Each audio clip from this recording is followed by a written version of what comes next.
Eto na si Edniel Parosa, ang mga police commander, huwag daw magtago sa opisina. Ha? Edniel Parosa, please come in. Edniel. Lakay maring pinaalalahanan ni PNP Chief Nicolas Torre III ang mga commander ng Hanay na huwag magtago sa kanilang mga tanggapan. Sa panibagong command conference ay isinagawa sa Campo Crame, inabasa ni General Torre ang provincial directors na mag-supervise sa kanilang mga tauhan sa field. Ani Torre, dapat nakikita at ramdam ng komunidad ang presensya at mabilis na pagresponde ng mga hepe mismo ng mga lalawigan. Kaugnay pa rin ito ng ini-implementang 5-minute response time ng PNP, alingguhan kung simulation exercise. Sa paungo na mismo ng Top Cup, pinakahuling sumalang sa CIMEX ay 7 units sa NCRPO, 2 sa Region 3 at isa sa Region 11, 7 at 4A. Bago ito, 8 chiefs of police sa Metro Manila ang silibak makarang hindi makasunod sa 5-minute response policy, habang ilang provincial director umano ang namumurong mawala ng pwesto dyan sa area ng Visayas. Ito sa Edniel Rosa na DZRH. Edniel, sa Pilipinas. Una sa Pilipino. Edniel. Nagsalita na si General Gina Fajardo. Ayan, iimbestigan na yung mga sabungero nawawala.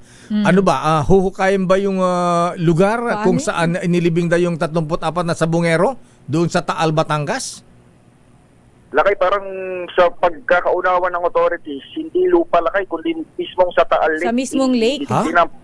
Oo, sa lawa mismo. Kaya gagawin ngayon ng PNP at of course by sa pangunguna at guidance ng Department of Justice, kung bibigyan ng pagkakataon ng TV network na maisalang o mai-connect sa PNP yung kanilang source o yung kanilang witness, ay kapag naturo yung lugar, kukuha at talakay ng mga technical diver ang pambansang pulisya. At mismong si General Torre yung mangunguna doon sa pag-supervise ng mismong paghanap doon sa mga labi-lakay.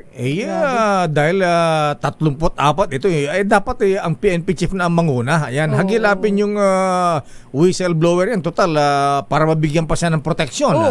Dahil siya ay binabalak ding patayin. Di ba? Di dapat makipagtulungan na. Anong ginagawa ng mga asset ng PNP? Kung gusto nila, kaya yan. Kung ayaw, may dahilan. Correct. Nagpahayag mismo ng kagustuhan si General Torre na siya mismo yung manguna doon sa search, pero dahil yung pinaka-witness na nagsalita doon sa TV network ay hindi naman sa police lumantad, ay nananawagan itong PNP na i-recognize sa kanila ang ngayon ay magkaroon ng pagpapatuloy itong muling pagbubukas ng kaso. Huwag manawagan, gumawa sila ng paraan. Kung gusto, ang dami-dami naman tayo mga reporters, kung nagawa tayo ng magandang paraan, di ba, para makakonek. Sana ma-connect din ng TV network yung sa PNP mismo para maituro kung saan mismo yung mga bangkay na sinasabi. Tama.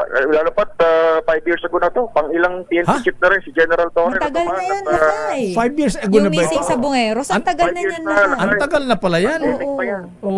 Pandemic pa, nawawala. Pang ilang PNP chief na rin ito. At tira natin lang kayong development dyan, pero at least mayroon na tayong panibagong lead at least para doon sa mga police. At mismo yung Chief PNP, ang nagsabi na siya mismo yung manguna sa search doon sa bangkay na yan. Ang problema lang Lakay tsaka Edniel, may mahahanap pa kayang trace nun 5 years kung nasa tubig? Saan kaya? Technical divers talaga yung binabanggit. Technical divers talaga yung binabanggit para pwede yan.